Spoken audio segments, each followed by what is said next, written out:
Hello and welcome to stage 4 of the Tour de l'Avenir. Today we travel from Aigues-Rondes to Évaux-les-Bains. A lumpy profile on the menu today and a slightly shortened course from what was originally advertised. Given the very warm conditions, it's well in excess of 30 degrees here, and we're in the Indre region. Well, we were at the start. We're heading into the Creuse region today, and we have two breakaway riders up the road. We started the day earlier on in Aigues-Rondes, and Évaux-les-Bains is the destination where we were originally going to commence 2 finishing circuits.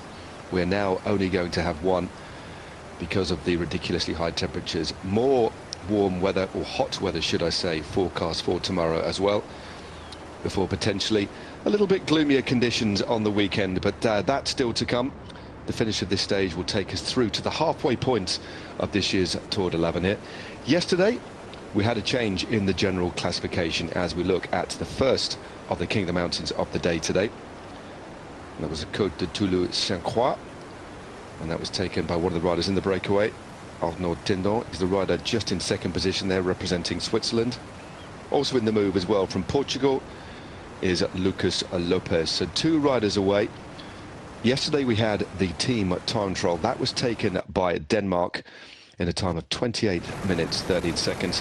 13 seconds faster than the team from France, and 31 seconds faster than the Belgian team, who had led for such a long time. The Belgians also saw one of their riders crash in the finale as well. So we have a new yellow jersey, a new maillot jaune, and that esteemed jersey is on the shoulders of Carl Frederick Bevort.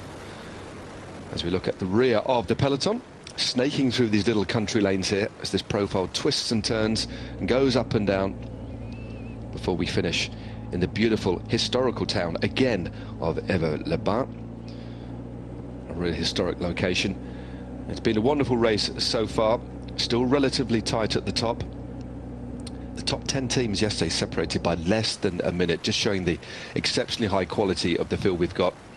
But it is the Danish that lead. Anders Foldager is still in the green jersey as leader of the points classification. Was dropped by his team yesterday, perhaps due to the fatigue of being a part of the breakaway the day before, and the mountains jersey is still on the shoulders of the rider from Luxembourg, Loic Bettendorf. The white jersey also amongst the Danish team. That's on the shoulders of Simon Dolby.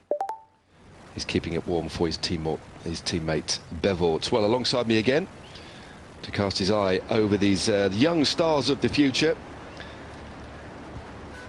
here's my colleague from the Netherlands, Jens Dekker. Jens, an interesting day yesterday, tight at the top, a superb performance by the Danes, which wasn't too much of a surprise, but they now see themselves in the maillot jaune of this race, and it's heading towards what could be quite a punchy finale. And looking at the way the field is spread out, another very quick day today. Yeah, it is a quick day. We saw a very quick first hour, especially with loads of attacks. This breakaway didn't get established until well after that first hour, or right at the end of the first hour, in fact. But 47 kilometers an hour over quite hilly terrain already in that first hour, so that is really quick, especially in these temperatures. I think the race has settled down now with those 2 leaders. But you see the pace in the peloton is really quick. We've got a camera at the back of the peloton as well today, which is good news, because that gives us a bit more of an overview of how the race is going, how hard it is at the back as well, because you saw the riders already stretched quite tightly at the back there. So it's a quick stage, short stage as well, so it's going to be intense. Yeah, it certainly is. As we just see our 2 riders passing through the feed. Lopez at the back there, 20 years of age.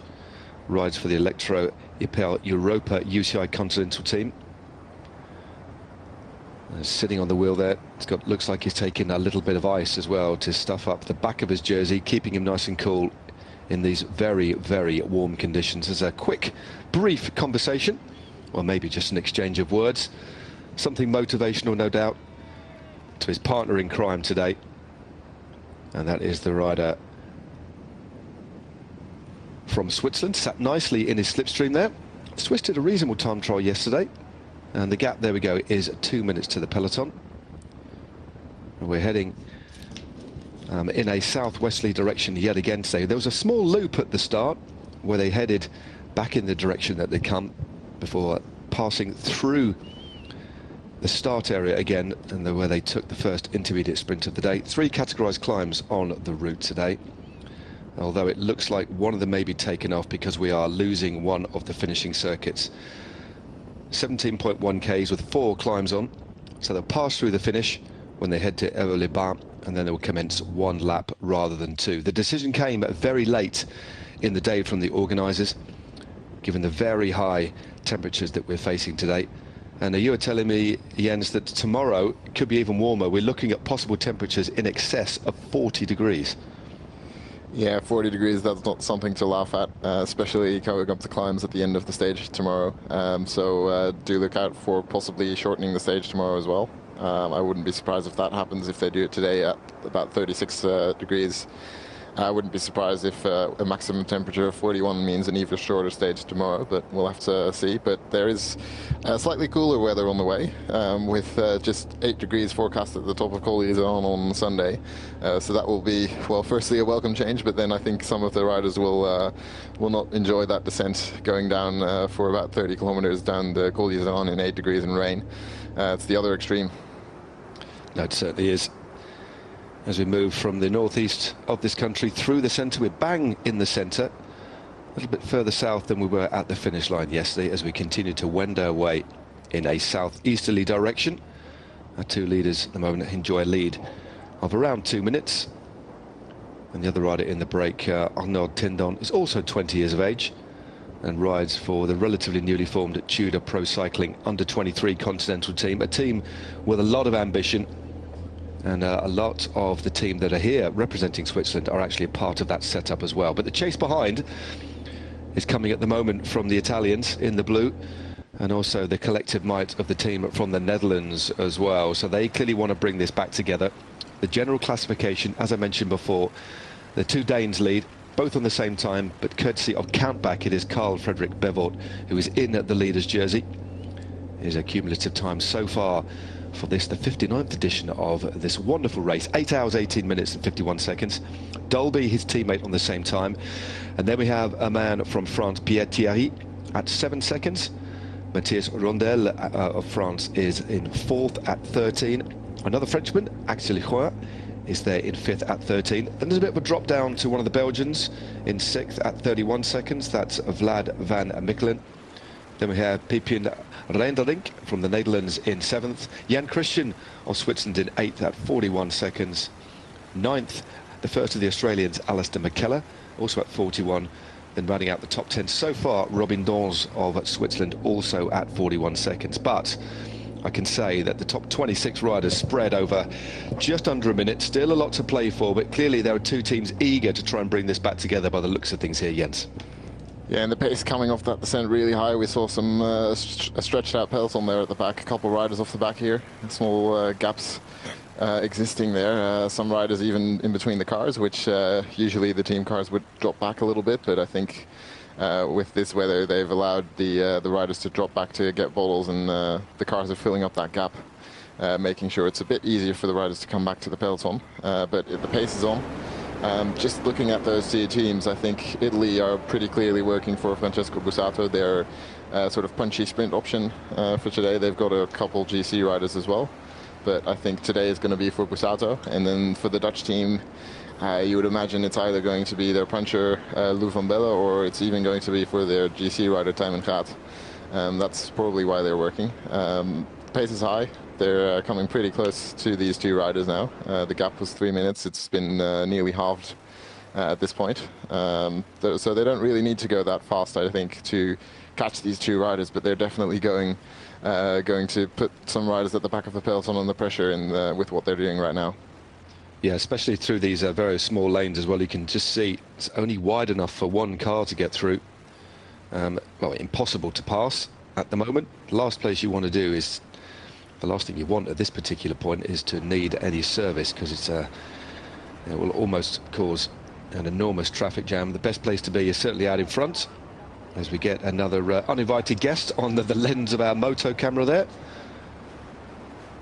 And apologies for the slight pit to break up. We're really out in the countryside here in the sticks, and our broadcast is coming exclusively, save for the finish line, on a 4G connection. So the signal at times quite strong, and at other points, as you can see, just a little bit weaker.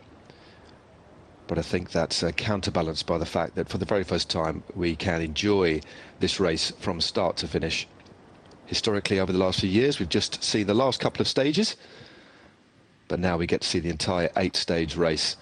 So 9 stages over 8 days, should I say. The penultimate day, stage 7, is split into 2.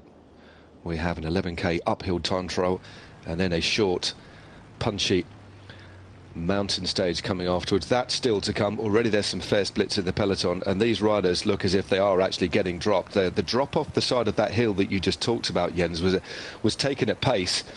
And there's a little bit of a wind blowing today. Vast majority of the day it's in the face of the riders, but there are some crosswind sections as well. Yeah, I don't think today is really the day for real wind action. I think the wind is just not strong enough. Tomorrow it might be a little bit stronger, but we'll have to wait and see how that turns out.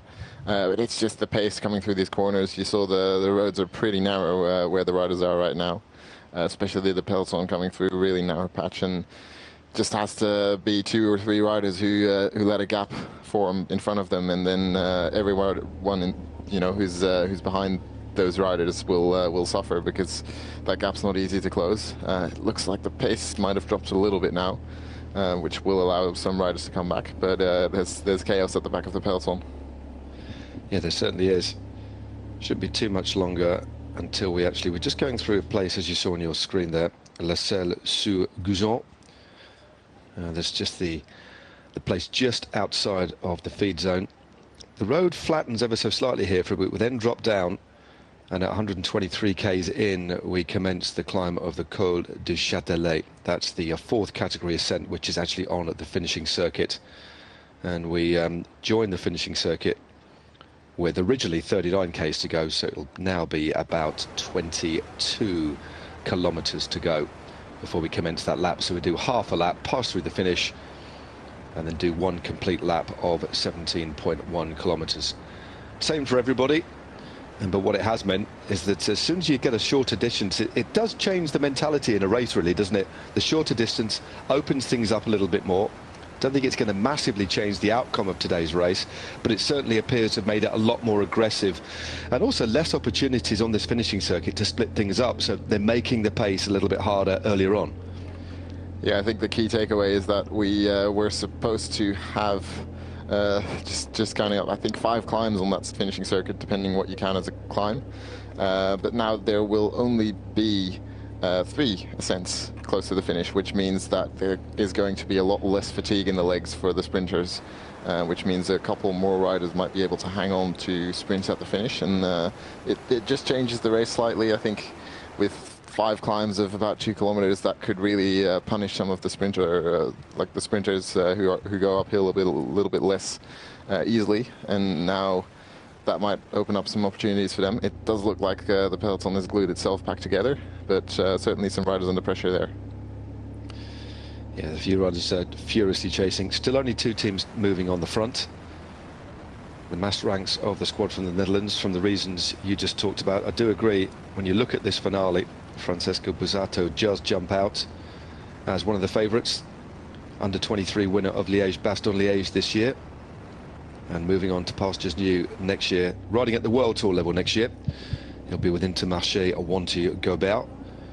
So I do believe that is definitely why they're chasing. And also see the green jersey up there for the first time today was Anders Foldager as well, and just sat comfortably in front of his teammate Simon Dalby, who's wearing the white jersey, keeping that warm for the yellow jersey Carl Fredrik Bevort. So far the Danish team have really dominated this race. They've got a comfortable margin on the general classification, but given the stages that are still to come, there's a lot more racing to be had in this race. Yeah, we are seeing the yellow jersey right at the back of the peloton now. I think Bevort is just within those last 10 riders. I think I saw him, which is not a great sign for him, but of course we heard it in the interview yesterday. He's not their GC option. He's happy to keep that jersey warm, but I think Simon Dalby is the rider they're looking at for a top 10 finish on the overall. And Dalby in that white jersey, very well placed at the front. Well, 1 minute and 30 seconds is the gap. Again, apologies for not having the information on the screen of how far to go. I can tell you we are about coming up to 90 kilometres into the stage, give or take, just based on the town names. But the gap is 1 minute and 30 seconds, and there are some big gaps opening up. The chase on the front by the Dutch and by the Italians is stringing this field out.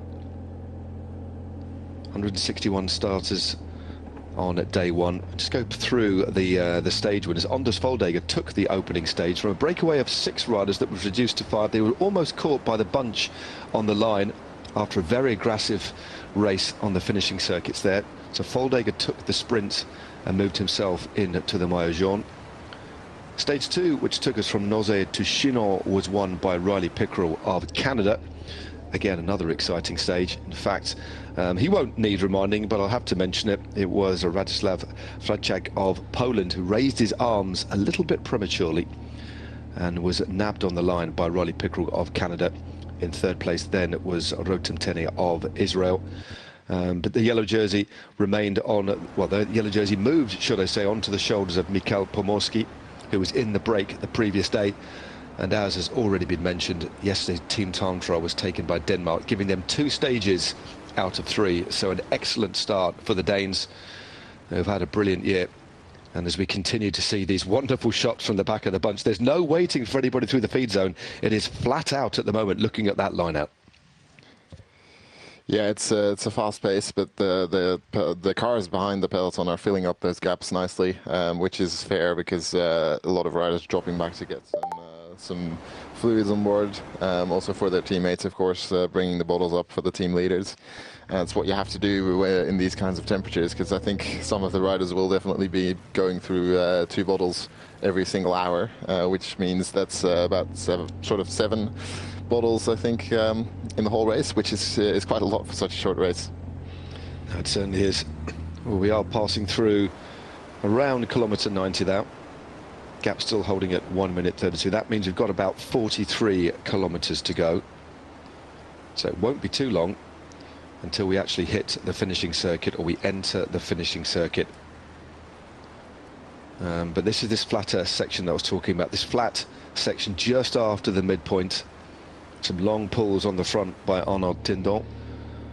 2 very different sorts of riders. You've got the rouleur-esque Tindon and the punchier, slightly more diminutive figure of Lucas Lopez, but they are riding well and they're maintaining a high pace. They're certainly not capitulating at all, and this lead isn't coming down super fast. But interestingly there, Jens, it's the Danes who they've got the Maillot Jaune, but they're not the ones deciding to do any chasing at all. They're just leaving it to 2 teams. Yeah, I think we're looking at the stage winner or the stage win hopefuls that are chasing, or at least their teammates are. The riders themselves obviously trying to sit in and save energy. The Danish team, I think it's not necessarily on them to control this. These 2 riders, not incredibly dangerous for the overall classification, I would say. But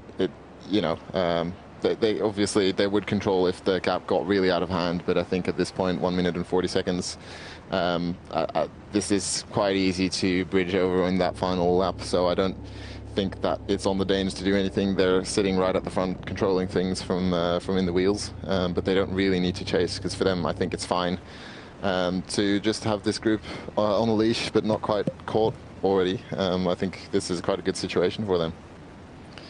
Yeah. Very comfortable situation for the Danes, and they've also been very active over the last few days as well. Obviously everybody went very deep in the Team Time Trial, but in particular Anders Foldager. I wouldn't say it's a day off, not in these conditions. There is the yellow jersey. Well, look at that. Carl Frederick Bevort has dropped back for bottles. It just shows he isn't going to be the man for the general classification. They talked about that yesterday, didn't they, that their leader is Simon Dolby. But it's not very often you see, is it, the yellow jersey dropping back for bidons for his teammates. So we're good to see. So we clearly know the direction and the focus of the Danish team here, don't we? Yeah, and Bevort was also attacking early in the stage, trying to get up the road in that chaotic first hour.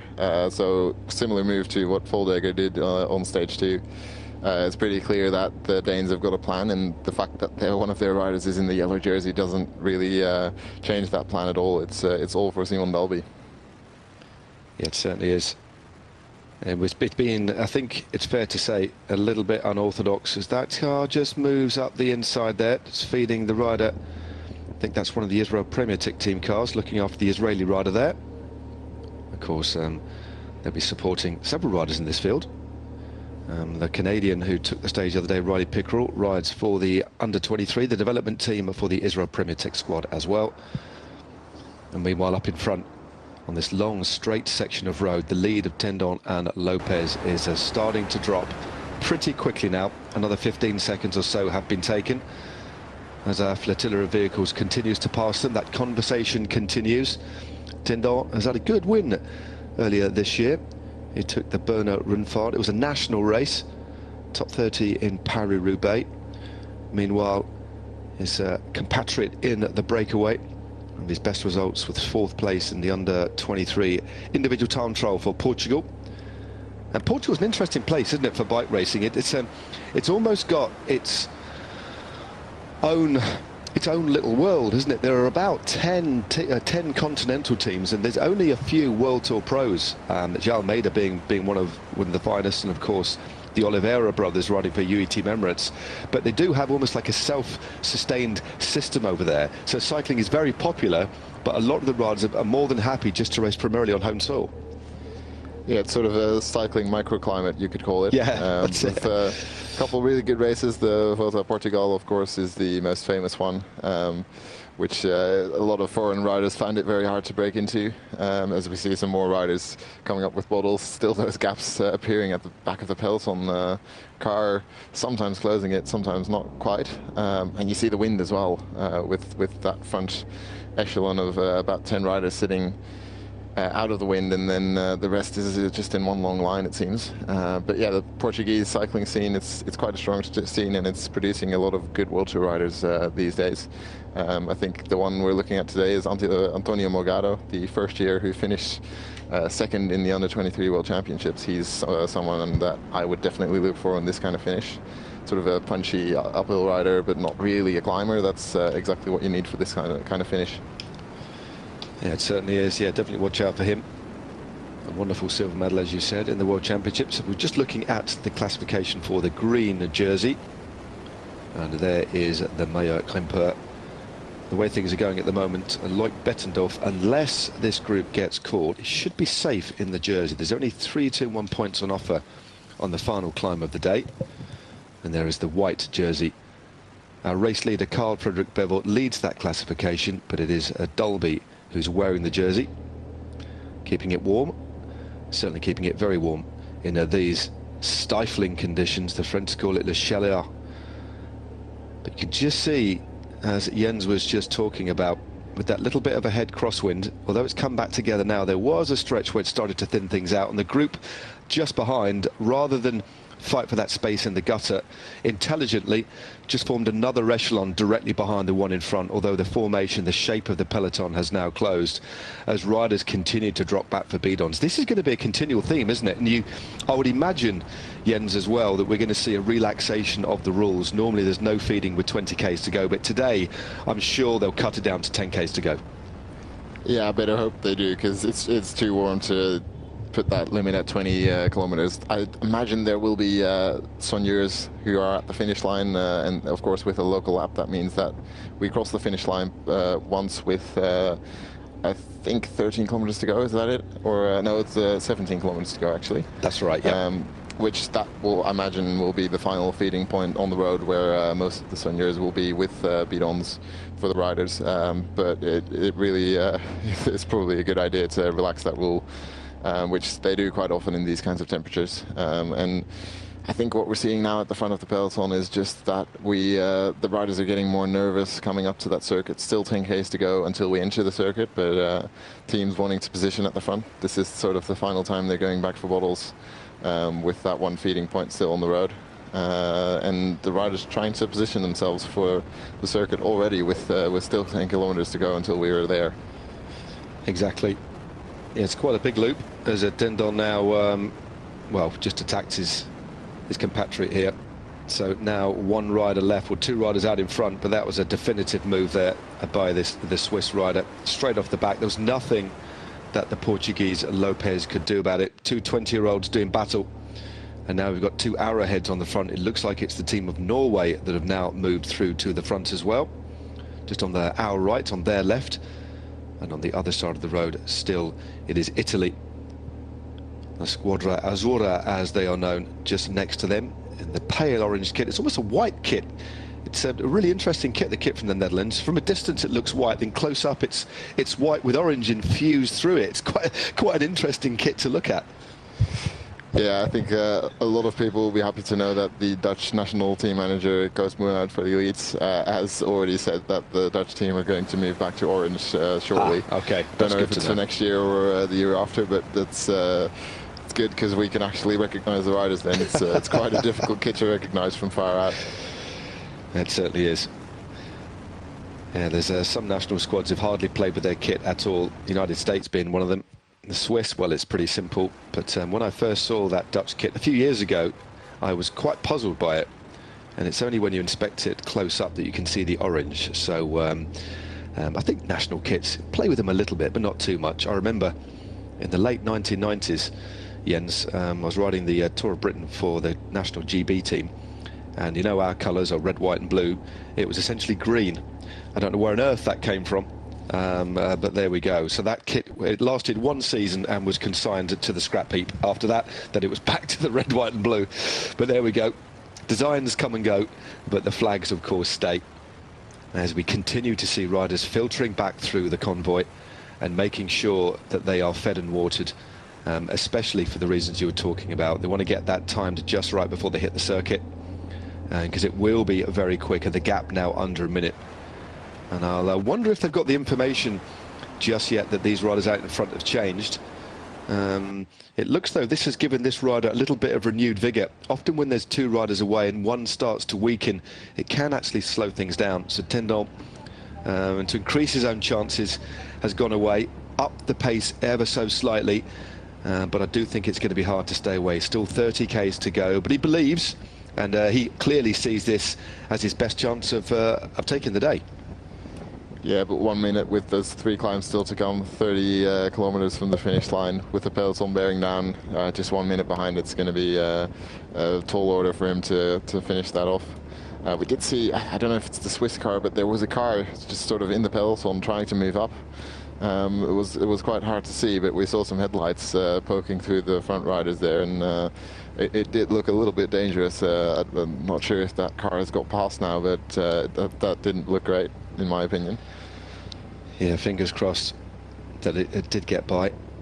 Again, it's a little bit chaotic because of the need to get these riders bottles. So lots of riders are happy to drop back. You can actually drop to the back of the peloton, raise your hand and call for your car to come up. But with so many riders doing that at the same time, it is going to be rather chaotic in the peloton behind. As cars try to come up, we're thankfully on a slightly wider road now, but some of the narrow roads that you saw earlier made it virtually impossible. And on the finishing circuit, there is a very narrow section of road as we go through the old town as well. And that is part way through the finishing loop. As we look at our sole leader now, taking a feed. And this is our first glimpse, or second glimpse, should I say, at the finish. We'll pass through on one occasion, and then we'll commence one 17.1 kilometre lap. And the climb, the finish itself is on a climb. It flattens out towards the top, but the last 2.5 Ks are pretty much all uphill to the line, Jens. Yeah, it's basically a climb from 2.5 kilometers to go, about 1.8 kilometers at just under 7%, and then the final 800 meters are about 2%. So it definitely flattens off. There's no categorized climb, by the way, so it's just, well, it isn't even a climb according to the race organizers, but the riders will definitely feel like it is. But not quite an uphill finish. It's going to be a fast finish on top of a climb, so that'll bring quite a particular rider out, someone who can survive that climb and then still sprint fast on a fairly flat road. Yeah, 50 seconds now. It's a complex one to get right. It can go long. Will we see a small group? Will we see a group come together?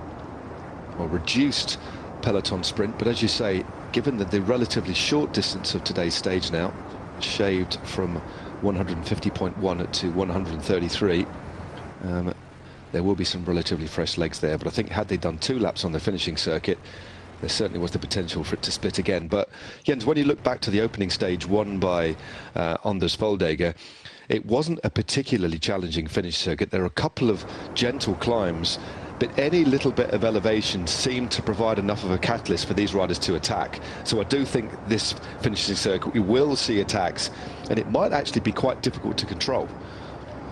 Yeah, it will be. It's definitely going to be the case that a strong team with a sprinter who can potentially win this stage will have to control this with all their riders probably, and they'll have to be good climbers as well, because we will definitely see some attacks on that finishing circuit. It's just about who's going to attack. If we're going to see the real strong GC riders attack, or just some really strong punchers who attack from far out, then it could be very difficult to control. If they're all going to stay and wait for the final climb, and it's just the maybe slightly less favorite riders for today who attack, then it might be possible to control.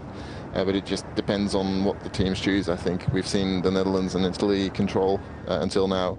If those teams band together and maybe 1 or 2 more teams try to control that final lap, it will be difficult to get away.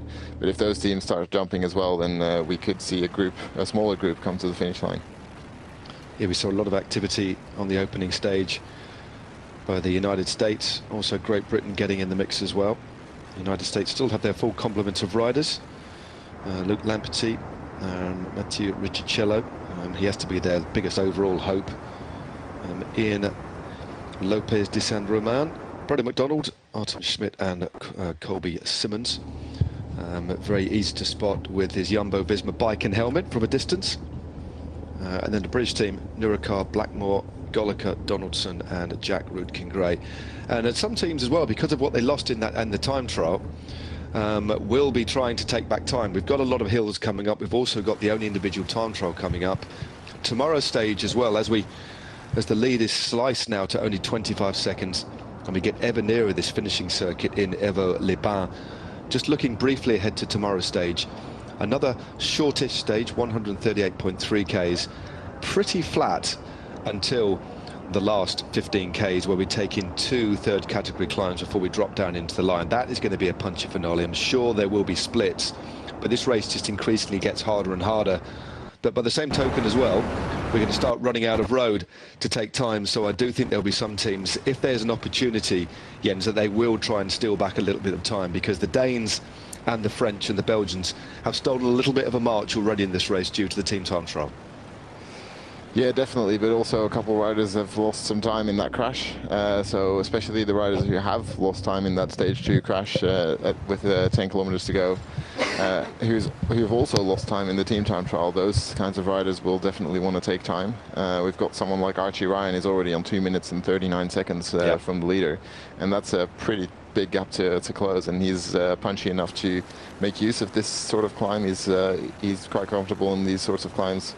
Whereas some other purer climbers might be struggling on such a short effort.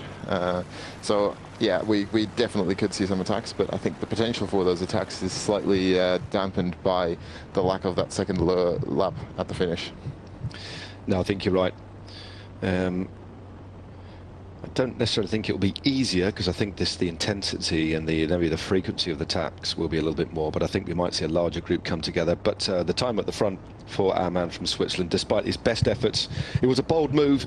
He left Lucas Lopez to forge a solo path, but the sheer pace behind has meant that he's had to succumb, and he now drops back to the peloton. So fair play, Arnaud Dindon. It is all back together. He looks across on the tops, and he is reabsorbed by the peloton. Big clutch of Irish riders just on the right-hand side. So many jerseys fully unzipped today just to try and get that air. It's like a hairdryer in these sorts of conditions. But it is right now the team of Norway on the left-hand side. France also in the mix as well. Again, apologies for that little bit of picture breakup we're getting here. But we are rapidly approaching the finish as riders continue to drop back and get those bead-ons just at the final moments. That is Jose Bico of Portugal, but now it is all back together. So Norway happy to set the pace here on the front. Yeah, on the other side of the road, the yellow jersey wearer, Carl-Fredrik Bevort, keeping his team leader, Simon Dalby, out of the wind. But we see some other teams as well, Ireland, Australia, Israel and France at the front. Other teams trying to take their places. It's getting quite nervous because we're only 3 kilometers from our entry to that finishing circuit, which means we're only about 5 kilometers from the first time we hit one of those climbs on the finishing circuit. Well, Carl-Fredrik Bevort in the jersey, just looking back at some of his results today, how could we forget? He's a team pursuit world champion on the track as well. Such a versatile rider. Again, they put 2 seconds into the Italian team of Ganna and Milan and Consoni. So I tell you what, that's a very, very fast team. But no, a real talent. And the Danish side of the sport just goes from strength to strength. Of course, Mads Pedersen, one of the beacon holders. And Matej Skjelmose Jensen, again, has really come to the fore this season, and they just keep on producing world-class talent. They really do. Exciting to watch. As we look a little bit further back, that's the first glimpse of Michael Leonard. Rides now for the Ineos Grenadiers, took 10 wins as a junior. One of quite a few riders now who are going straight from the junior ranks through to World Tour. So he could be one to watch. Well, he definitely will be one to watch once we hit the mountain stages hit. Yeah, it will be, not for the overall classification anymore. He's already lost some time, quite significant time actually. Struggled a bit in those first few stages, but he has said in an interview that he's looking to pick up maybe a stage win in those climbing stages that might suit him a little bit more. Not the best Tour 11 year for him, I think, but he's only a first year under 23. It's maybe a bit odd given the results that he's getting here, that he's already on a World Tour team, but you know, he's been struggling, so fair play to him for fighting on, and we'll see him in the mountains, I have no doubt. Yeah, certainly think we will. But look at the ferocious pace that's been set here on the run into Évaux-les-Bains. It's a commune in the Creuse department. It's a spa town as well, founded as many of these towns are by the Romans. A place that was besieged for many years, in fact, during the 100 Years' War, which for those historian buffs amongst you was actually 116 years long. Work that out. But as you can see, some real historic sites as they just cross over the river. Lots of glancing around. They are absolutely motoring here, and they are actually on the part of the circuit now. So we'll pass through the finishing line in about 5 or 6 Ks, and you can just see the profile and just surrounding the edge of the town, these little ridge of hills, and that is what we'll be crisscrossing in the next 22 kilometers before that last little 2.5 kilometer pickup to the line. And it is still Norway on the front, and they're moving pretty quickly here, Jens. Yeah, so in 2 kilometers time we'll hit the foot of the finishing climb. Of course, this is the first passage over that climb. We will come here in the final, but this is the run into the finish. This is exactly what we'll see with 3.5 kilometers to go next time around. So pretty big road still. There's room enough to position before that climb, but we will hit the climb in what's now 1.5 kilometers. Yeah, let's see if anybody wants to take this up, try and go solo. But there's still the same teams on the front. Israel also in the centre as well. They've already ridden very well at a 3rd and a 4th place. And there is the yellow jersey just in the centre, Carl-Fredrik Bevort, working for others today. We already saw him drop back about 10 Ks ago just to make sure everyone was fed and watered on his squad.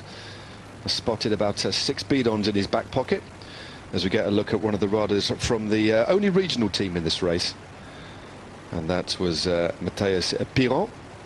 A big smile from him as he sits at the back of this little group, valiantly trying to get back in contact. No doubt, I don't think they've been dropped. I just think there's that many riders dropping back, and they're putting a little bit of a barrage up, especially as we head onto this finishing circuit now, and the racing really on. 2 escapees absorbed by the peloton, and now it's full-on racing with just over 20 Ks to go. So who else could you see, given what we've talked about, given the teams that are in control, given the riders that had GC aspirations that have now dropped away, who else would you single out the riders that we know that could do something on a finishing circuit like this, Jens? And I'm putting you on the spot yet again, mate. Yeah, absolutely. It might be one of the most difficult stages to predict, because it's got a lot of opportunities for different riders. There could be just a climber who rides away, someone who we expect for their GC, someone like Richard Taylor or Hannes Wilks, although those are maybe more sort of the steady state climbers, but definitely looking at someone like Archie Ryan, Tijmen Gaat. They're more sort of these punchy climbers who can do well on a finish like this as well as on long climbs. But I think the sort of category of rider that we look for most is that sort of real puncher, someone who can do well on a short climb. Think of Julien Alaphilippe in the elite ranks. And in that case, we're looking at Francesco Bussato, maybe Antonio Morgado. Lou van Belle is another one that we could be looking at for the Netherlands. I'm quite curious what we're going to see from the Mexican leader, Isaac del Toro. He's come up these last couple of years, started to make a name for himself. He's said that he's fairly fast at the finish, just doesn't want to mix it up in those bunch sprints, but he's a really good climber as well. That's someone I'd be looking at, and yeah, that's some of the names, but that's definitely not all of the names. I think there could be about 30 riders who could win this stage, and we'll definitely not know the names of all of them. Oh, there's a few riders just starting to suffer now. They are definitely not driving back for bottles by the looks of things. There's a couple of big turns being done on the front by the Norwegian champion there. He's now dropped away. And we've got 2 kilometres to go until we pass through the finishing line, and they'll get the bell. And also it's game over today for Carl Fredrik Bevord. He's been doing a lot of work already, sat on the front.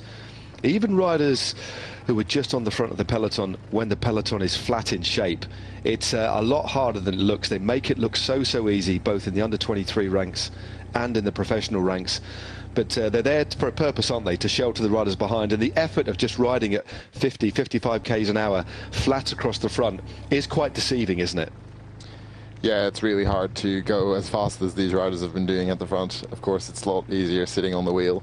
And the riders that have been sitting on the wheel will be going up in that peloton right now. Norway, with a real strong team performance up this climb, I think they are setting a pace that's high enough that no one else is going to be thinking about attacking, which means that we will see quite a controlled race. And I'm curious to see who they are riding for in this case, if it's just going to be for Johannes Gulset, their GC leader, now that their main favorite, Johannes Staunemit, has abandoned.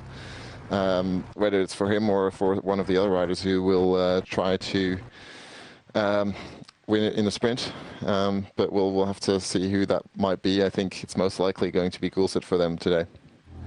Yeah, I think you're right. Gulset, as you said, the team lost 1 minute 47 seconds in the team time trial. Interestingly, the time loss was actually capped for anybody finishing within the first 4 riders of a particular team that lost over 2 minutes. That loss was capped, so all you could lose if you were part of the main body of riders that finished for your squad was 2 minutes. And I do understand the rules behind that, to try and make sure that the GC classification isn't overly spread and essentially a done deal before we hit the mountains. Still quite unorthodox, a rule that was trialled out in the Tour de France the best part of 20 years ago, I think it was. If anybody can remember that particular Tour de France getting contact, although that particular occasion it was based on time bonuses, as we continue to see riders struggling in the wake of the Norwegian team, who clearly want to take something from this race for the reasons you just talked about. They've lost the probably the outstanding favourite for this race and one of the most outstanding under-23 riders around at the moment, who we're moving up to World Tour next year. But even with just 5 riders left, they're trying to make as much of an impact as they can. Yeah, but they've been plagued by crashes. Almost the entire team was caught in a crash, the actual crash where Staunemit had to abandon on day 1. Per Standhagen has also hit quite badly, so he's been struggling these last couple of days, and he's one of those really strong riders that you'd expect on a finish like this. But given that crash, then it's probably not going to be for him today. But yeah, that Norwegian team, they have struggled, but I think we're seeing the first attacks now. Yeah, we certainly are. This is it's quite a nasty climb. We've still got 700 metres or so to the finish line. This is where the road flattens ever so slightly. And as Jens was describing earlier on, the road continues to ride from 6 or 7% up this little bit of a false flat. It's around 2%. This is the feed. Previously, we were going to go through 2 laps to go, but now there's only 1 lap to go because of the ridiculously warm conditions, well in excess of 32, 33 degrees, as we continue to see our Soigneurs offering up very important beat-ons. And looks like it is one of the riders from Norway, if I'm not mistaken, who's actually managed to chip off the front here, or is this one of the Danes?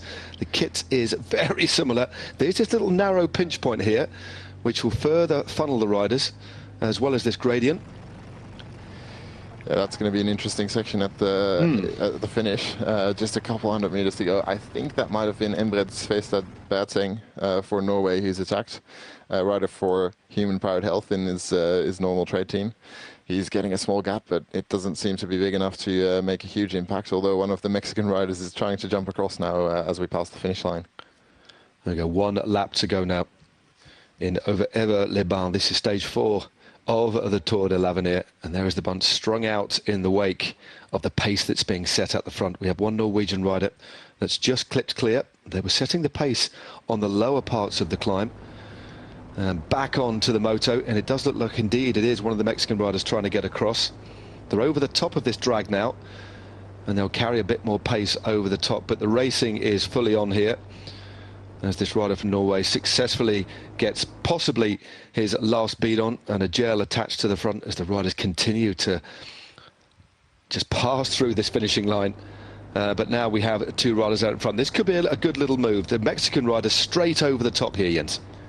Yeah, I do wonder if that is Isaac Del Toro, the rider that I just mentioned. Clearly not waiting for a sprint then. I think he's definitely their strongest rider, so would be the most logical choice to go on the attack. Now, I don't think any of the other riders would be able to at this pace, but we'll have to confirm that later. If they in fact get a gap, but he's going through those corners pretty quickly, and it is in fact Del Toro and Sveistad. So Del Toro, of course, is a former top 20 finisher in the under-23 cyclocross world championships, also a former mountain biker, so he's pretty good technically. He certainly is, but still only 19 years of age as well, and climbs very well. Outside of the Tour de l'Avenir and the Giro Next Generation, one of the most important races for the under-23s, as the Mexican has dropped the man from Norway. He recently finished 3rd overall in the Valle d'Aosta, including a hatful of top 10 performances. Top 20 every single stage there, 10th overall in the Cebu Cycling Tour. So this is a rider of real talent. And at the moment, with 15.8 Ks to go, and the back of the peloton torn asunder, given the pace that's being set here. It is the Mexican Del Toro that has gone clear, and he's looking very good as we continue to look at riders now struggling, who will just finish probably a few minutes down, going through a few roadworks here. That's a bit of a patchwork surface to the road there, not particularly pleasant. Helps if you've got mountain bike skills, but it is Del Toro who's clear on his own now.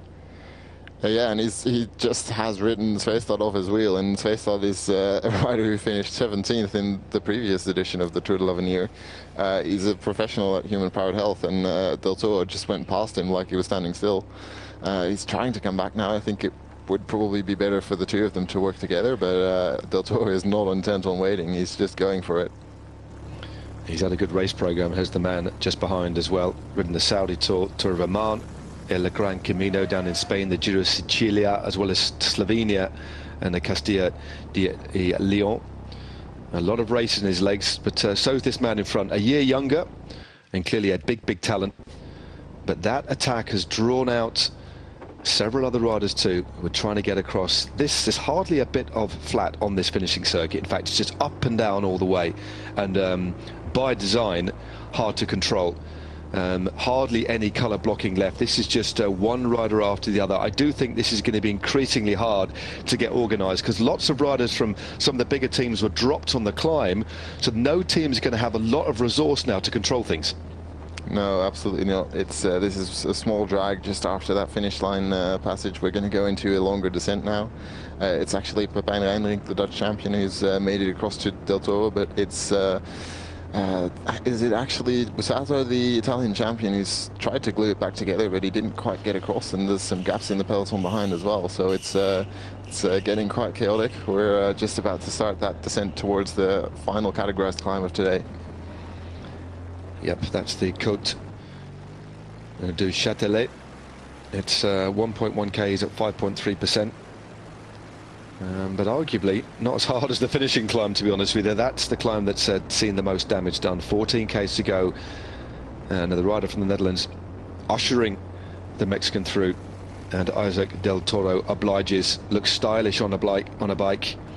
This is an interesting little duo, and the gap slowly but surely appears to be opening up as they carry the pace down this climb, and there's a little bit of daylight that's opening up, and this is a strong duo, especially on a finishing circuit like this. Yeah, definitely. Del Toro is maybe one of the most talented riders, of course, in this race. He has not come from a traditional cycling country, and he's making a name for himself already. And Pepijn Reijnderink is just one of those really strong under-23s. He is known for his attacking style of racing. That's how he won the Dutch national championships, by just being in every single move and then dropping the rest at the end.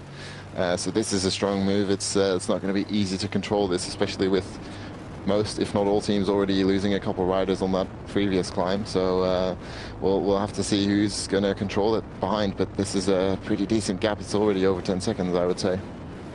Yeah, it certainly looks like it. Another glance round, and well, they're out of sight, out of mind. Mexican looks behind. Two riders clear, two classy riders. The cream has certainly risen to the top. So Isaac Del Toro Romero sits in the wheel, and there it is. 15 seconds is the gap, with 12.8 Ks to go. This looks pretty encouraging, especially looking at what we saw behind. So many riders from some of the big teams of favourites have dropped behind, and all that leaves in front is chaos. Every rider for himself. It looks as if this could quite potentially be a mini day for GC. There's certainly not going to be enormous time gaps today, but certainly the opportunity for some of the riders who fancy themselves to claw back a little bit of time, as again we head to the rear of the race and riders spread all over this hilly circuit in Evo-les-Bains. We just saw the green jersey Anders Voldegger getting dropped. We saw Alex Ega getting dropped a little bit earlier. So some strong riders, maybe not the best climbers, that are getting dropped right now, but it's turning out to be quite a heavy final circuit. I think the heat may be weighing on some of the bigger riders, and this is turning out to be kind of a GC day, because Del Toro is maybe not a pure favorite, but definitely an outsider for the GC this week. Yeah, this is going to be difficult to bring back now as we continue to focus, unfortunately, at the rear of the bunch. As you say, these hot conditions certainly make it difficult for many of the riders. Even riders who ride well in the heat, they get to a certain point where it's difficult to become optimum, or to optimize. Your body acts in different ways, and regulating your core body temperature actually takes a lot of energy. You'd imagine that trying to keep your body warm when it's cold, it takes more energy. In fact, it takes more energy to cool your body down when it's hot, which does sound quite counterintuitive. So yeah, wreaks havoc with the body, but some riders can adapt better. And this although a short stage today, certainly an attritional one, Jens. There's the profile. Only one ascent of the fourth category climb, as you can see there, the Côte du Châtelet. And then we'll be on those slopes soon. Hopefully we can rejoin the action at the front. And at the moment, given the information that we've got, it is Simon Dolby, who is the yellow jersey, or the virtual maillot jaune at the moment. The group in front hasn't caught back and hasn't taken back enough time for them to move into the jersey, but they're certainly looking good, potentially between them for the stage win. So what do you know? What sort of rider is the Dutch champion that's out in front at the moment? What do we know? What do you know about him? Well, what I definitely know is that he's only 32 seconds down on GC, so that could become interesting as well if these two stay away. But again, really attacking rider, Pepijn Reijnderink. He's done quite well in some of the professional races. We saw 19th place in the Tour of Leuven recently. Just just over a week ago, I'd say, over maybe exactly a week ago, in fact. So that's very recent. And he did win the Dutch National Championships, as I said, in a very attacking manner. It's just one of those riders who's maybe not a specialist in any particular field, but he's just strong all around. Fairly punchy, maybe not the best puncher in the world, but he's good enough to attack on these sorts of climbs, and then strong enough to hold it for a long time. I think if I had to compare anyone in the pro ranks to him, it might be Ben Healy, sort of that rider, strong on a short climb and then really strong enough to hold it for a long period of time over varied terrain afterwards. Well, he's had a great year so far this year. He rides for the Soudal Quick-Step development team. And has had several wins on terrain similar to this. 2 stage wins, 3 stage wins. So the best young rider and 2 stage wins, shall I say, in the Triptych Ardennais, which is a very hilly race indeed. And then consistent stage placings in the Giro Next Gen. And then capping things off earlier in the year. On the 25th of June with the Dutch Under-23 Road Race Championship. So a man of real talent, and this group are moving clear, and as you say, all he needs to do now is take another 15 or 20 seconds. This is Group 2 on the road on this climb, and this is a steep one as well. It certainly looks steeper than 5.5% average, that is for sure, but it looks like it's a climb that rises and falls, so the average gradient belies some of the steeper sections on it. And I think this is Dalby trying to come across the gap. So Dalby, remember, is wearing the white jersey, keeping that warm for Bevel. So Dalby is the rider with the most to lose, but also potentially the most to gain. But it's a big gap to try and cross here, Jens. Yeah, it is a big gap. There's a few riders, a few teams actually in white jerseys. It's pretty hard to see from this distance. This does sort of look like the Spanish jersey, but the peloton is not breaking up too much. There's still a few riders really close together. It does look like one of the British riders also coming across here. So it does look like that group is about maybe 40 riders still, with a few riders just off the back. So there is still some firepower, and we will get a short valley in between the descent off this climb and then the start of the final climb. So there is some time to glue this gap back together after the descent, but it's going to be difficult because they've got a decent sized gap. Yeah, they certainly have. Both sharing the workload equally. Reindering now moves through to the front. Let's have a look if anybody is going to emerge over the top. Again, no real cohesion at all. It's impossible to get cohesion when the course and the field are strung out like that. Riders struggling to stay in the wake of others. All it is constant attacking, but that gap has opened up. I'd imagine that is a little bit more than 15 seconds now. It looks like it might be heading north of 20 seconds. As Reindering swings across the road, latches himself onto the back wheel of Del Toro. And behind it is the Italians who are starting to chase now. Clearly, as you said before, quite rightly, this is a stage that would suit the attributes of Francesco Pussato in particular, but they're not getting any help. It looks like there's at least 1 or 2 Mexican riders that are shutting down the chase behind. Yeah, I think we're nearing the top of this climb now.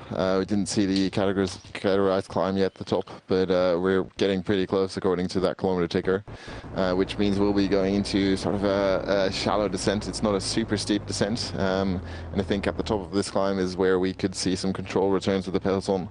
The leaders will have to look around and just see whether they've got any teammates left, and whether it's valuable enough to try to close this gap and still fight for the stage win. There does seem to be a little bit more control now, but it's not maybe fast enough to close this gap down. Of course, we should keep in mind that the gap will probably come down on that final climb with riders who've been sitting in the wheel versus these two who've been working at the front in that valley coming up. But the gap can't be too big because they're not going to lose more than, I would say, about 20 seconds on that final climb. As you say, Pepin van der Reindering sits, as you say, only 32 seconds behind. Was one of the only Dutch riders to finish in that front split the other day, wasn't he, after the big crash? And as you see, that the more we look at the general classification at the moment, the more that unfortunate crash on the stage that was won by Riley Pickrell will come into play. Happened outside of 3 kilometres to go, of course, but we are seeing a little bit more organisation behind now. The gap has come down to 20 seconds, maxed out at 30 at We've still got a couple of little kickers before that final drag to the line. And it's how long you can stay organised here. You're going to burn through riders, but if you've got riders that are committed, you'll actually burn through them very quickly on a circuit like this. It's not like chasing on a flat circuit at all. You really need to measure the pace to keep as many numbers close at hand as possible. So right now, I do think it is still in the advantage of the two riders in front. 6.7 k's to go, 20 seconds is their lead. Yeah, I think if the peloton could keep it at 20 seconds, it could still be all to play for on that final climb. I think it was Germany with Pierre-Pascal Kuip leading this peloton, but it's only one rider controlling it at the moment, and certainly on that valley, I think they'll need more than one rider to control this. But it's definitely going to be a very interesting final climb. I think we could see some fireworks with riders having to launch early to even still have a chance of winning the stage from the peloton. Now, looking at the situation of the GC, just Isaac Del Toro of Mexico, he's out in front with the Dutch champion Reindering. He sits at 2 minutes, so doesn't really pose any threat at the moment. This is all about the stage win, but Reindering, there's definitely a chance as the gap goes out again now, 25 seconds up from 20. He sits at 32 seconds. Depending on the lead at the moment, do you think Reindering is more thinking of the general classification here, or just that stage win and just see what comes? Because sometimes in these situations you get a little bit of an alliance, like Del Toro will ride with Reindering to help him for the GC in return for not fighting it out for the stage win. But given how difficult this finish is, I'm not too sure there'll be any arrangement. I just think they're going to ride flat out. What are your thoughts? No, I think they'll have to ride flat out to even stay out of the clutches of the peloton, so it will be up to them just to ride as fast as possible and see if any one of them stays ahead. The gap is not big enough to allow them to concord some sort of arrangement like that. I think they just have to commit and go for it full gas. This does look like two of the German riders have escaped from the peloton, and not quite sure who that first rider is. It does sort of look like the helmet that DSM would wear, so it might be Hannes Fuchs, but I'm definitely not sure about that. I'm not sure it looked like his rider profile, but two German riders, they did seem to, certainly their first rider seemed intent on keeping on with this move, which is quite a weird move, I would say, but they seemed intent on closing it, but now two riders off the front. Slightly weird. Yeah, I'm wondering if they took one of those corners a little bit too quick. You could see the rider in front just shaking his head, saying, get on the wheel. I doubt if it was just a move for two of them. I'm sure, as you said, they'd be working for Hannes Fuchs, who would be their team leader. 4.6 k's to go, but a lot of that is uphill. And the last 2.5 k's all the way to the finish line, which we've seen already. It's quite a nasty drag.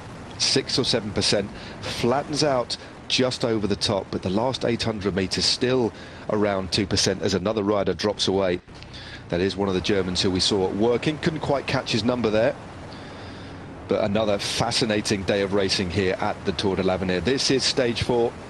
The leader coming into today's stage, Carl Fredrik Bivort of Denmark, after the victory for the Danish team in the Team Time Trial. We have two riders out in front for the vast majority of a shortened day today. Arnaud Tendon, also with him was Lucas Lopez of Portugal. They got reeled in with about 25 kilometers to go. 17.1 kilometers have been lopped off, taken off the distance of the race today. Total distance 133 k's today, but a hilly parkour and a very challenging finale. And we've got two riders now out in front from Mexico.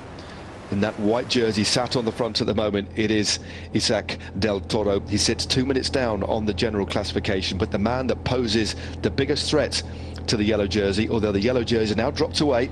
The next place rider on the overall is Simon Dolby of Denmark, is Repin Reindering, and they have a 30-second gap now, Jens, with 3.5 k's to go.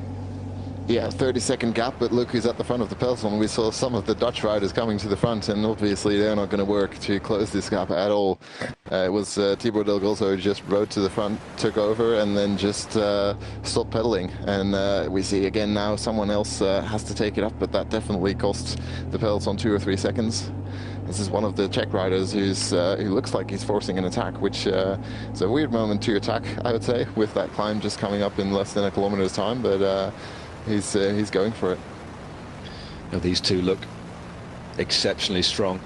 Two differing styles, and a rocking style, a punchy style of the Mexican out in front.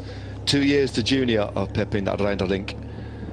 And yeah, it looks like it's, as you say, well, that rider that did launch himself off the front has been quickly reabsorbed.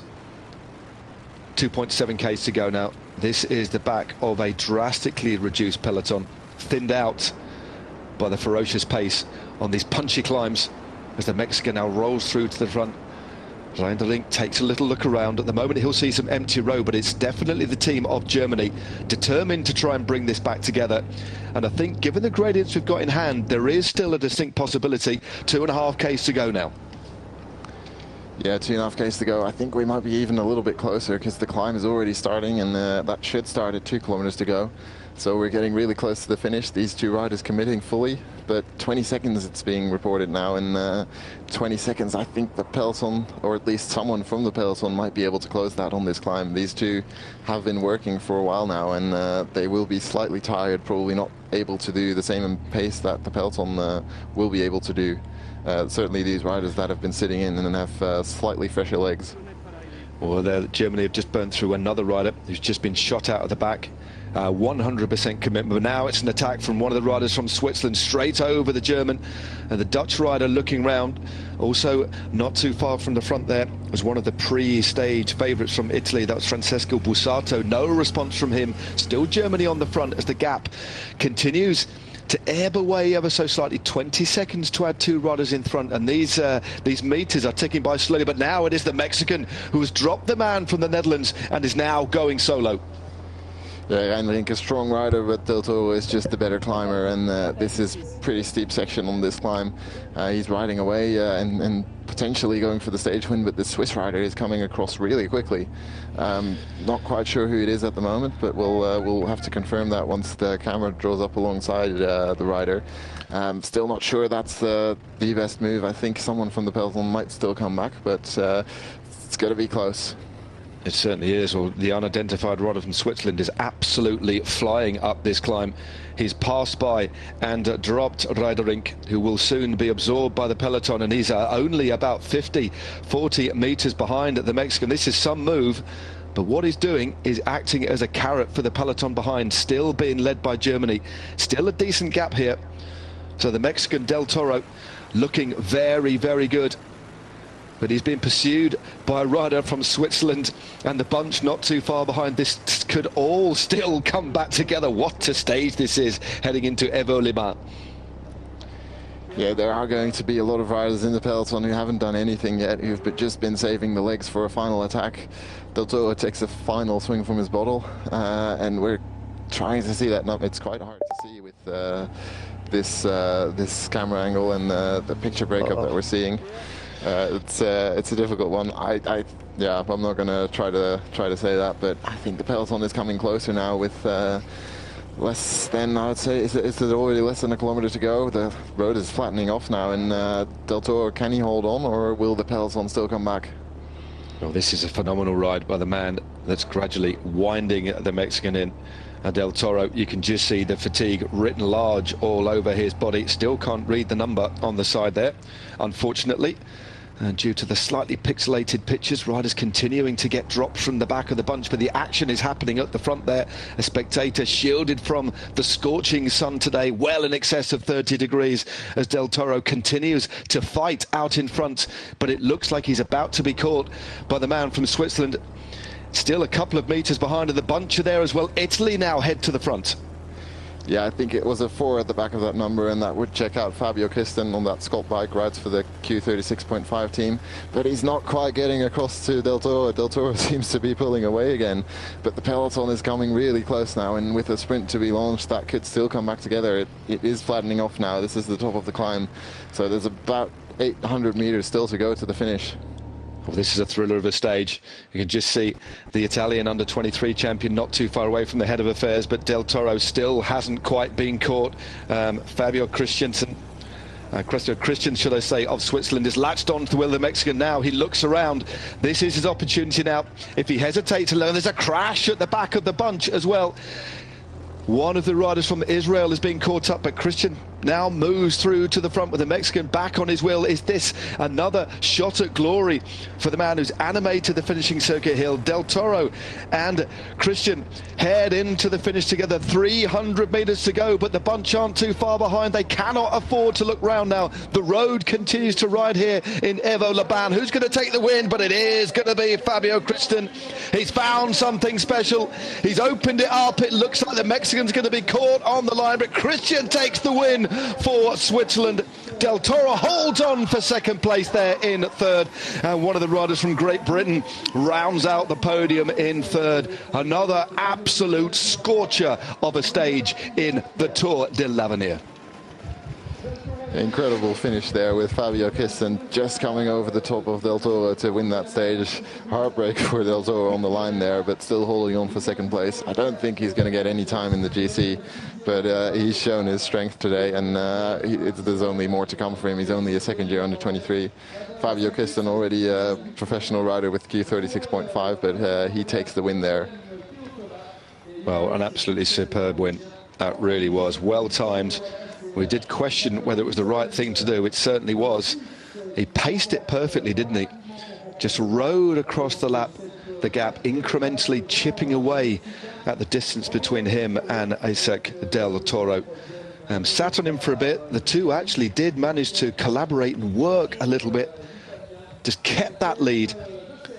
But in the end, it was the stronger man, perhaps the slightly fresher man, that took the win. But fair play to Del Toro for just staying on and holding on for a valuable second place. But that shouldn't affect the general classification. Did spot Simon Dolby amongst that group of finishers. He was in second place overall, so I think we will see the maillot jaune, the yellow jersey, still on the shoulders of a rider from Denmark, but this time on the pre-race favourite, the protected leader for the Danish team, Simon Dolby, of course, subject to confirmation. But another thrilling stage. We've been royally entertained over the last four stages, haven't we? Yeah, absolutely. It's been incredible racing, and it's not going to get any worse, I would say, with the next couple stages coming up. One more hill stage and then some mountain stages. Just that comment, we saw a crash at the end, although, well, here's the very short replay of the finish. Not much we can comment on there, but my earlier point, we saw a crash in the final couple of kilometers, I think in the final kilometer even, but there is the rule that this, well, the organization has not considered this a summit finish, so there will be a 3-kilometer rule. The rider in question will not lose any time. But this is the finish sprint, of course. Fabio Christian out front, Del Toro out front, and we see one of the British riders coming over the top of Francesco Bussato, the Italian champion, to take the first place of that peloton, third place on the stage.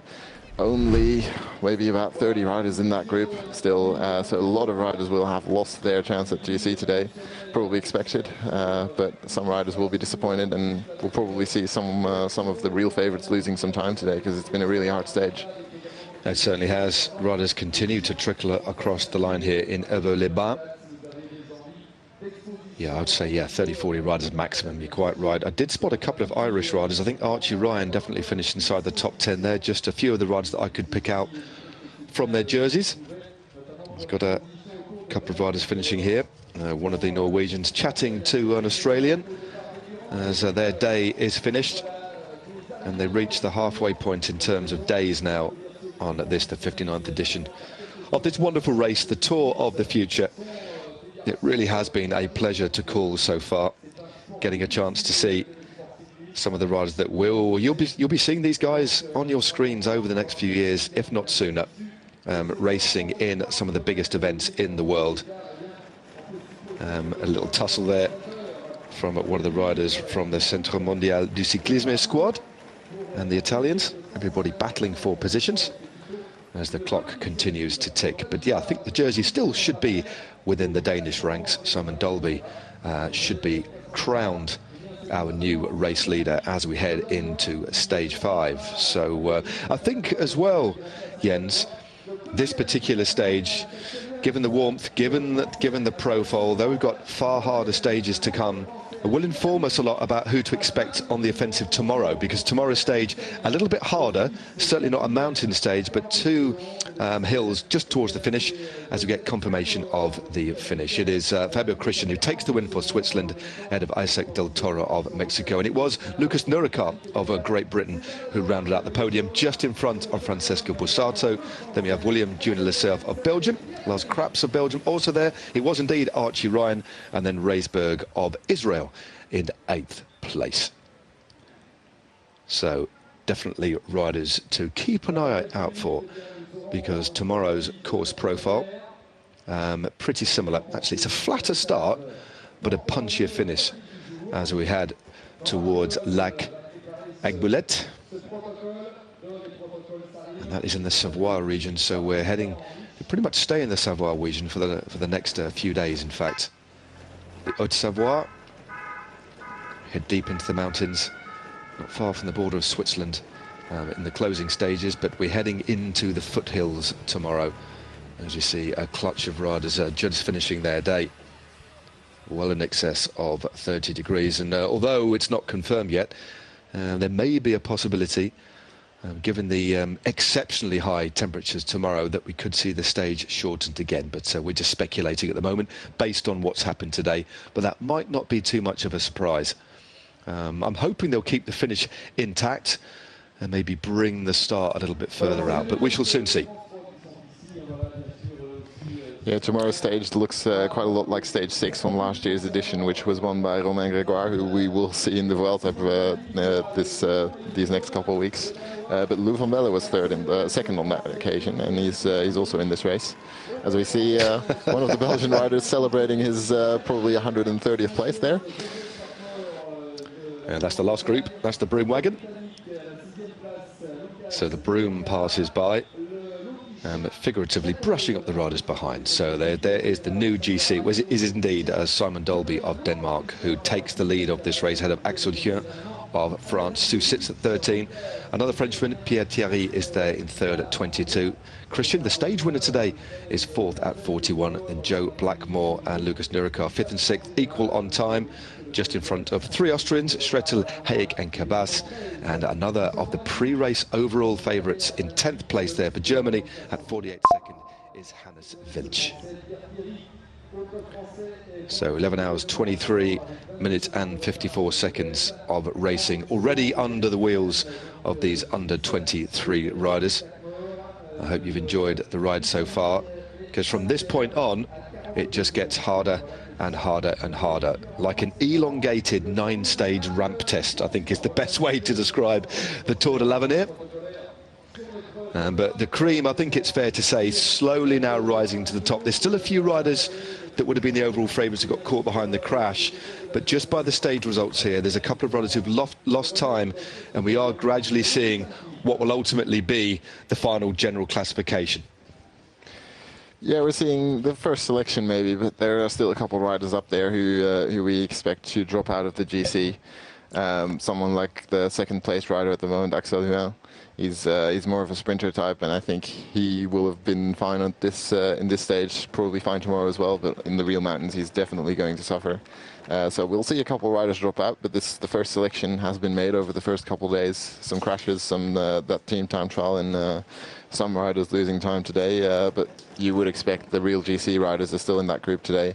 So the maximum gap I think anyone is behind is about 2 minutes and 40 seconds, just those 40 seconds lost in the crash.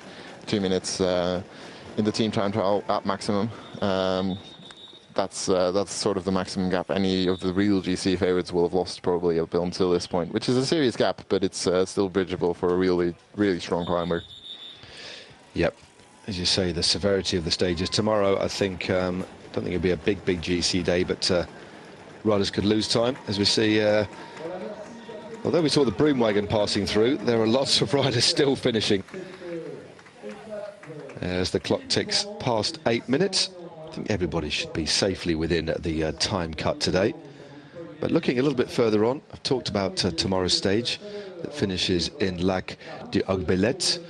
We then head on stage 6 to Méribel and the Col de Loze. That's a brute, as you'll know. It's the highest point, well, the second highest point. There's not much in it, actually. The Col de Loze at altitude, 2,296 metres. But that stage comes on Friday, is only a short one, 68.5 Ks, and we should be able to see the vast majority of the entire stage when you join us for coverage. Then check your check for details in terms of timings as we look back on the flag drop of today's stage that started in beautiful Argonne. Oh no, we're not looking at the highlights, we're looking at the stage winner. I felt really bad before yesterday's team time trial. Then the team time trial itself was good for us today. I felt much better, and yeah, I was talking to my brother. We tried. For me today in the final, we wanted to wait for the sprint. But at one point I saw the breakaways far. I have to go. I have to try one shot, and then yeah, go full gas to the finish. And it's incredible after this bad luck now.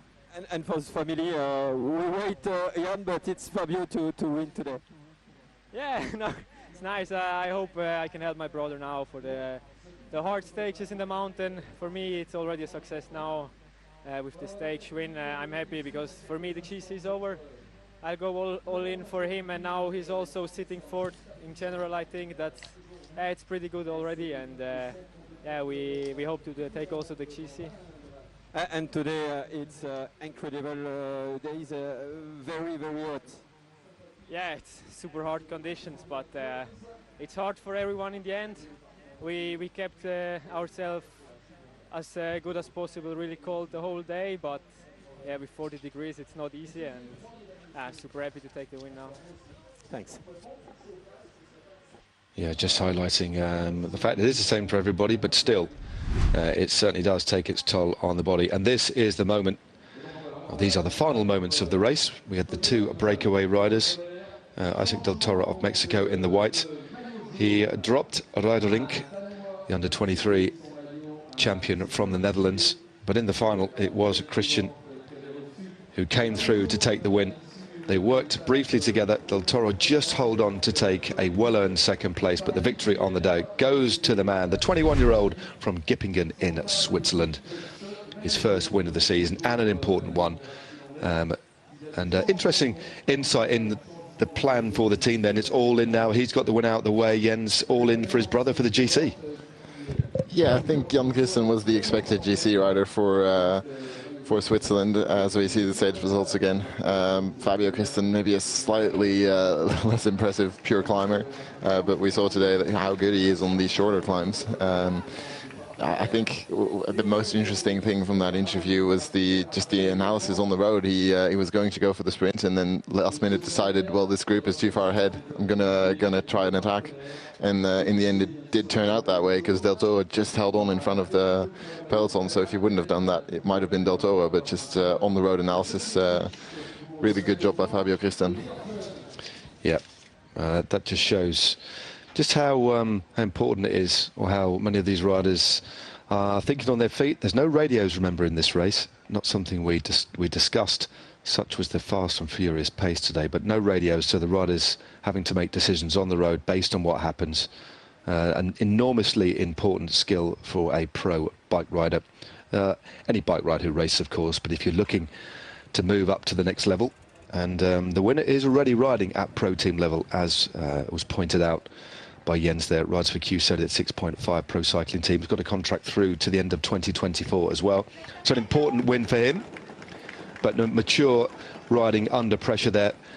And that's something that, we talk about riders are controlled by the DSs in the car. That's an example of that was just pure racecraft, wasn't it? And as you said, a really interesting point. He felt that the wind was moving away. He had to change the plan round in the last couple of minutes of the race, and did it. Yeah, it's a perfect job. There's nothing more to comment on that. And that's, you can be very strong, but you also have to know when to use that strength. And Christen did it perfectly. Someone who maybe didn't do it that perfectly was Del Toro, just going maybe a little bit too early in that stage. He could have waited for the final climb, but I would say that is maybe the most impressive performance today. He was just 20 seconds ahead, already having put some effort in, 20 seconds ahead at the foot of the final climb.